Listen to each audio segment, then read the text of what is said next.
بەڵێ بۆ قسەکردنی زیاتر لەبارەی کۆنگرەی چواردەی پارتی دیموکراتی کوردستان و بەتایبەت لە پێش کۆنگرە و دوای کۆنگرە پەیوەندیەکانی پارتی لەگەڵ حیزبەکانی دیکە چۆن بۆ لەسەر چ بنەمایەک بووە لە استودیۆ میوانداری بەڕێز ڕۆمیۆ هەکاری سکرتێری گشتی حیزبی دیموکراتی بەیت نەهرێنمان کردووە. بەڕێز ڕۆمیۆ هەکاری بەخێر بێن. سوپاس بۆ ئامادەبوونتان. با لەوە دەست پێ بکەین ئەنجامدانی کۆنگرە بۆ هەر پارتێکی سیاسی هەر حیزبێکی سیاسی چ گرنگێکی هەیە و تا چەند پێویستە ئەنجامی بدەن و پێویستە ئەوەی کە ئەنجامی دەدەن بەپێی بارودۆخی سیاسی ناوچەکانیان بێت یان وەک ئاسایی 4 ساڵ جارێک ئەنجامی بدەن. بەڵێ سپاس بۆ جەنابتان، سڵاو بۆ جەنابتان، سڵاو بۆ بینەرانی کوردستان 24. بەڵێ من خۆشحاڵم کە ئەمڕۆ قسە لەسەر کۆنگرەی چواردەهەمی حیزبێکە کەم کە حیزبێکی هاوپەیمانی خۆمان وەکو حیزب وەکو گەلی کەلدۆ ئاشووریە. پێم وایە بەڵێ بێزگەلەوەی کە هەر حیزبێک یاخود هەر تەنزیمێکی سیاسی بە گوێرەی پەیڕەوی ناوخۆی خۆی کە 4 ساڵە یاخود هەندێک جار زیاتر کەمتر داینەوە بە گوێرەی ئەوە کۆنگرەکان ببەستێت. بەڵام بە تاکید بەر و زروف و قۆناغی سیاسی و حزبی و قۆناغی سیاسی بە تایبەتی لە هەرێمی کوردستان و عێراقا لەوانەیە یەکی لە هۆکارە سەرەکیەکان بوو بێت کە پارتی دیموکراتی کوردستان نەیتوانی بۆ لە کات و ساتی دیاری کراوی خۆیدا کۆنگرەی چواردەهەمی خۆی بەستێ. بەڵام بەهەرحاڵ من پێم وایە بەستنی کۆنگرەکە خۆی لە خۆیدا کارێکی زۆر چاکە لە ڕووی حزبیەوە، لە ڕووی سیاسیەوە، لە ڕووی توانم بڵێم لە ڕووی کۆمەڵاتیشەوە لە هەرێمی کوردستانە. هیوادارم کە لە کارەکانی ئەم کۆنگرە لە ماوەی ئەم 3 ڕۆژەدا بەڕێک و پێچی بڕوات بەڕێواوە ڕاستپاردە و خاڵی گرنگ و بەرهەمدار و کە هەمویان پەیوەست بێ بە ژیان و ماف و داهاتووی سەرجەم خەڵکی کوردستان بە هەموو پێکاتە نەتۆی و ئاینەکانیەوە. پارتی لە مێژووی خەباتە لە 1946 تا ئێستا تا چەند توانیوێتی مافی تەواوی پێکاتە نەتەوەی و هەروەها ئاینەکانیش بات. بە تاکید پارتی دیموکراتی کوردستان یەکێک لەو حزبانە سیاسیە کوردی و کوردستانی و عێراقیانە بووە کامیشە لە پێشەوەی ئەو حزبانە بووە کەدا کۆچیکار و پاڵپشت بووە بۆ مافی پێکاتە نەتەوەی و ئاینەکانەوە لەسەر ئاستی هەرێمی کوردستان و لەسەر ئاستی عێراقا. بۆیە ئێمە پێمان وایە پێکاتەکان پێیان وایە کە پارتی دیموکراتی کوردستان خۆی عادەی تەنزیم دەکات لە ڕووی حزبیەوە، بەڵام لە هەمان کادا چاوەڕێی ئەوەن کە ڕاستپاردەی گرنگ و بڕیاری گرنگ دەربچێت پەیوەست بە هەرێمی کوردستان، بەڵام بەشێکی تایبەت بێت بە پێکاتەکان مافی پێکاتەکان داخوازیەکانیان بەو شێوەیە کە خۆیان دەیخوازن داوا دەکەن و هەروە داهاتوویەکی زیاتر گونجاویان هەبێ، پڕ بەرهەمداریان هەبێ، پڕبایەخیان هەبێ لە هەرێمی کوردستانە بۆ ئەوەی ئەوانیش هەست بەوە بکەن کە نەتەوەیەکن لە هەموو ڕۆیەکەوە لە ئاستی سەرجەم نەتەوەکانی تر وەکو کورد مافیان پارێزراوە و دەتوان ژیانێکی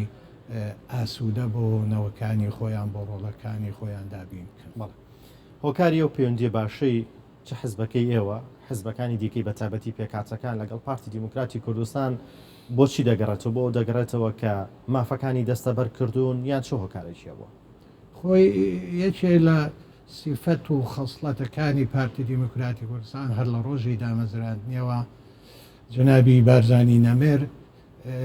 خۆی وەکو شخصیش شخصیەتێکی نێزیل بوو لە ئاشووریەکانە. دەتوانم بڵێم بەشی هەرە زۆری ئاشووریەکان ئەو کاتە هەمویان پێشمەرگە و سەرکردە و بەرپرسیارەتیان هەبوو لە شۆڕشی مەزنی ئەیلولە. بۆیە ئەم هاوبەشی کردنە ئەم کاری هاوبەشکردنە لەگەڵ برایانی کورد لەسەر ئاستی شۆڕشی ئەیلولە تا ئێستاش بەردەوامە. بۆیە ئێستا دەبینین بەشێکی باش بەشێکی زۆر لە کەلدووە شووریەکان تا ئێستاش لە ڕێزی پارتی دیموکراتی کوردستان، بەڵام یەکێ لەو هۆکۆرانەی کە منێکی کەلدووە شووری کە لە تەنزیمێکی سیاسی ئاشووری کە هاوپەیمانی پارتی دیموکراتی کوردستانین پێمان وایە ئەبێ ئەو هاوپەیمانێتە زیاتر گرنگی بێ پێ بدەین زیاتر بەهێزی بکەن لەبەر ئەوەی هەموو کاتێ لە سەرجەم قۆناغا ناسک و هەستیارەکاندا کە ئێمە تووشی حادیسەیەک یاخود تووشی ڕووداوێک بوونەوە کوونەتەوەیەک پارتی دیموکراتی کوردستان یەکەمین یەکەم پارت بووە یا بە تایبەتی کە ئێستا شخصی جەنابی سەرۆک مەسعود بارزانی کە لە هەموو قۆناغەکانە هەمیشە پاڵپشت و پشتگیر بووە بۆ مافی پێکاتەکان لەسەر ئاستی بۆ حکوومەتی هەرێمی کوردستان کە جەنابی سەرۆکی حکوومەت کاک مەسعود بارزانی و جەنابی سەرۆکی هەرێم کاک نێچوران بارزانی لە ماوەی ئەم 4 ساڵەی کاری پەرلەمانیە هەمیشە پاڵپشت و داکۆچی کەربوون لە مافی پێکاتەکانەکەواتە ئەمە ڕنگدانەوەیکی ئیجابی دەبێت لە بۆ حزب و لایەنە سیاسیەکانی پێکاتەکان بۆ ئەوەی زیاتر حەسبەوە بکەن کە حزبێکی گەورە وەکو پارتی دیموکراتی کوردستان پاڵپشت و پشتگیریان لێ دەکات بۆ ئەوەی ئەوانیش بتوانن ئاسوودە بن لە کاری خۆیان و ئاسوودە بن لە داهاتوی خۆیان. بەڵێ ئێوە چاڕانی ئەوواکەن لە دوای کۆتایی هاتنی کۆنگری چواردەی پارتی دیموکراتی کوردستان پەیوەندیەکانتان لەگەڵ پارتی بەرەو باشتر بڕاتەوە پارتی لە نێو کۆنگرەدا دەوترێت زۆر قسە و باسی لەسەرەوە کردووە کە پەیوەندیەکانی بە پەیوەندیەکانی بچێتەوە لەگەڵ حیزبە سیاسیەکانی کوردستانداوە دەوترێت کە لە نێو کۆنگرە زۆر باس لە پرسی پێکاتەکان لە هەرێمی کوردستان کراوە کە گرنگی زیاتریان پێ بدرێت. من پێم وایە ئەمە شتێکی وەک بڵێن تەحسیل حاصلار حزبێک دای کۆنگرا ئەبێ سەردانی حزبەکانی ترکە لەگەڵ لاینەکانی تردابنیشێ بۆ ئەوەی باسی ئەو شتە نوێیانە بکاتم بۆ نمونە کە بڕیاری لەسەردراوە کە پەیوەست بێ بە پەیوەندیەکان لەگەڵ حزب و لاینە سیاسیەکانە ئێمە پێمان باش بوو بەڕاستی کە من وەکو کەلدۆ ئاشوریەک لە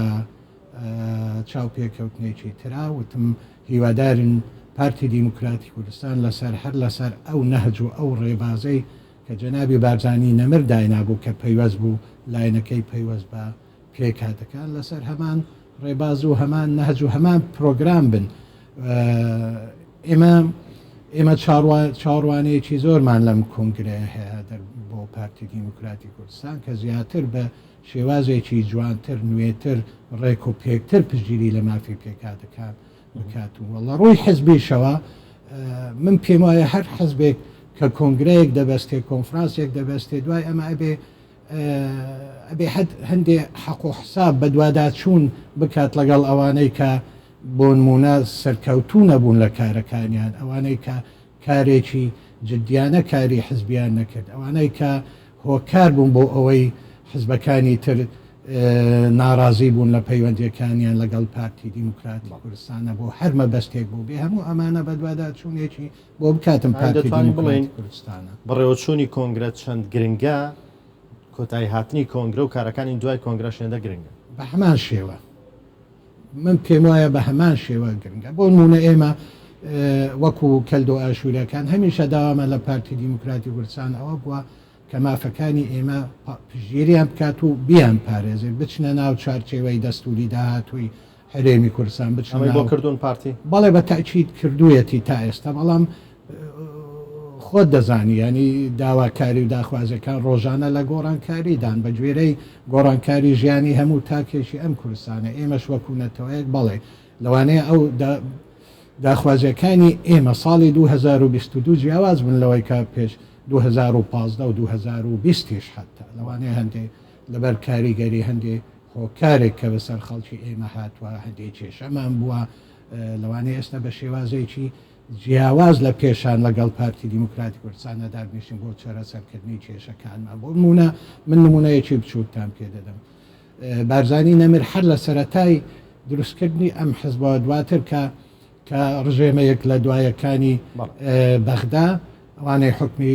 عێراقیان کرد هاتن دانویست ئەم نەتەوەیە کەلدۆ ئاشوریە کە نەتەوەیەکی بچوو کە بە ژمارەگەر بەراورد بکە لەگەڵ کورد لەسەر ئاستی هەرێمی کوردستان و لەگەڵ عەرەب لەسەر ئاستی عێراقا هەوڵیدا پارچە بکات بکرێت بە ئاشوری بە کلدان بەسریان بکات بە سێنێتەوە حتا دەستی هەبووە لە پارچەکردنی لە دوولەتکردنی کەنیسەکانیشە هەر ئەو کاتە بارزانی نەمر و هەموو سەرکرداتی پارتی لەگەڵ ئێمە وەستان بۆ ئەوەی نەیەڵین هەمومان داکۆکار بین لە نەکردنی میلەتەکەمان بە هەمان شێوە داوای ئێمە ئەوەیە لە پارتی دموکراتی کوردستان دوای ئەم کۆنگرێش سوور بێت لەسەر یەکێتی گەلی ڕۆژڕۆمی هۆکاری ئەوە شتێک بوو لە ئەندامانی کۆنگرە و کەەوەی زیتی بۆیش سوپاس وستایشی پارتی کە لەوەی کە گرنگی بە تەواوی پێکاتەکان داوە و ئێستا گەربینە سەرەوەی کە ئەگەر پارتێکی بەهێز بێت تا چەند دەتوانین بڵین بەهێزی کوردستان نکات و بەهێزی لایەنە سیاسیەکانی دیکەش دەکات کە پارتی بەهێزە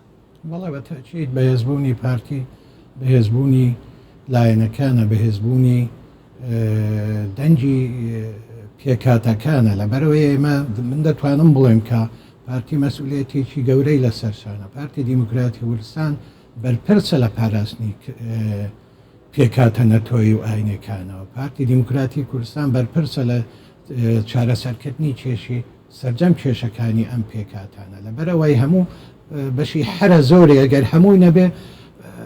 بەشی هەرە زۆری ئەو پێکاتانە هەمویان هەوپەیمانی پارتی دیموکراتی کوردستان کەواتە بەشێک لە ئەجندا و استراتیژیەتی ئەم حزب و لایەنە سیاسیە کە سەر بە پێکاتەکان هەمویان لەگەڵ پارتیەکە هاوپەیمان ومێدیان بەوەیە کە پارتی کە هەرچەند لەگەڵ گەشە سەردن و بەهێزبوونی پارتی مافەکانیان بۆ سەرەوەتر دەڕات و گەشە دەسێن کەواتە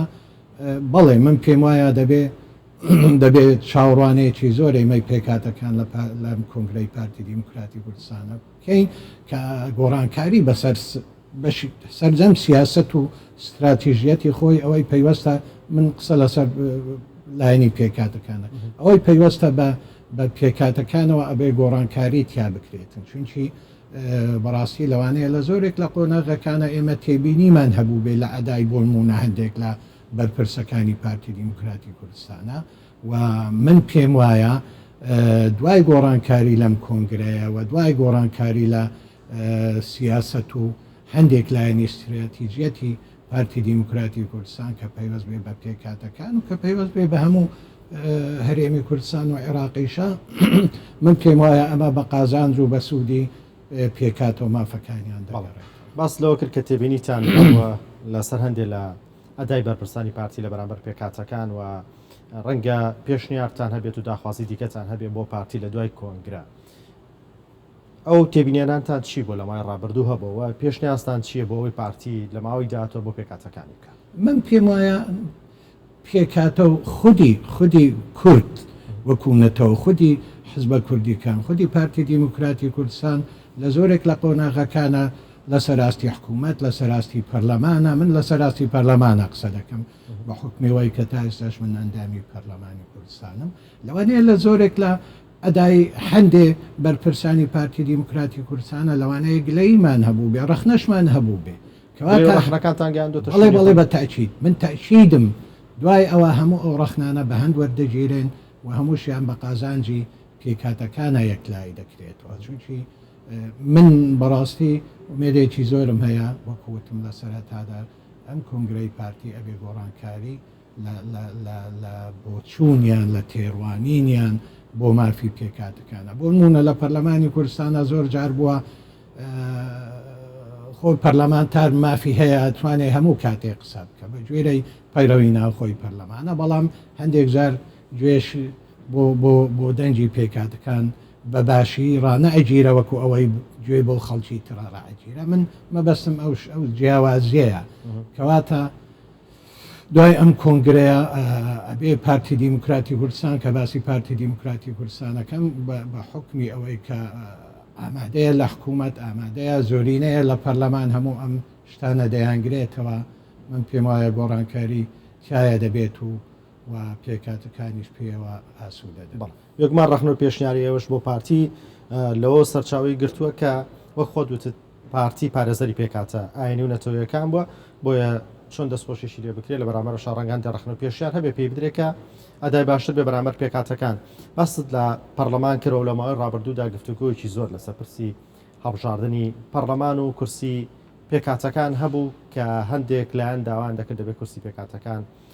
لە فرەبازنەکان بێەوە دابش بکرێ و نابێت تەنها لە شوێنێک بێت بۆ چوونی ئەو لەم بارەوەچی بۆچوونی ئێمە بۆ چوونمان هەر لە هەمان کاتدا لەوانەیە لە هەمان ڕۆژێک کە گوێبیستی ئەم جۆرە قسانە بووینە ئەم جۆرە تعبیرانە بووینە ئێمە قسەی خۆمان هەبووەوە ڕەفزی ئەو جۆرە قسانەمان کردە چونکی کوردستان ماڵی تەنها حزبێک نییە بتوانێت بڕیار بدە لەسەر کەمکردن یان لەسەر زیاتر بە پێچوانەوە ئەوەی من لەم دوو خولی پەرلەمانە بینیم ئەگەر پێکاتەکان دوو ئەوەندەی کە ئێستا وجودیان لە پەرلەمانە هەیان وایە لە خولی دووەم و سێم و پێنجەم و کە ئێستا ئێمە بەرەو خولی شەشەم ڕۆی من پێم وایە ئەسڵان لە قازانجی خودی کورد بووە زیاتر لەوەی لە قازانجی پێکاتەکان بووە ناکرێت بەو شێوە لە دنیای دیموکراسیدا کە باس لە حزبێک کە کورسیەکی هەبێت لە پەرلەمانە زۆر جار بۆ بینیمان لە پێکێنانی حکوومەت لە بەریتانیا تەنها دەنجی کوردەکە چه هەرایی نایەوە بۆیە ئەبێ ئێمە عیبرەت و وانە لەوان وەربگرین پند لە ئەمانە ببن بە پند بۆ ئەوەی لە ئەدای خۆمان لە پەرلەمانی کوردستانە ئەدای پێ بکەین وە پێدا بڕۆینەوە بەڵام بەداخەوە تێڕوانینی هەندێک کەسان بەلای ئێمەوە بەلای خودی شخصی خۆم من پێم وایە ئەمە تێڕوانی بەکەمزانینی پێکاتەکانە و وجودی پێکاتەکانە و ماف و داخوازی و داهاتووی پێکاتەکانە ئەم جۆرە تێڕوانینە و ئەمەش قبول نییە مەرفوزە هەرێکێ بێ لەم کوردستان ڕێز ڕۆمیۆکاری سکرتێری گشتی حزبی دیموکراتی بێتنەهرێن لە ستۆدیۆ ئامادە بووی سوپاس بۆ ئامادە و ڕەخنەوە پێشنیارەوە سپاس بۆ شۆفەکانت خێراتی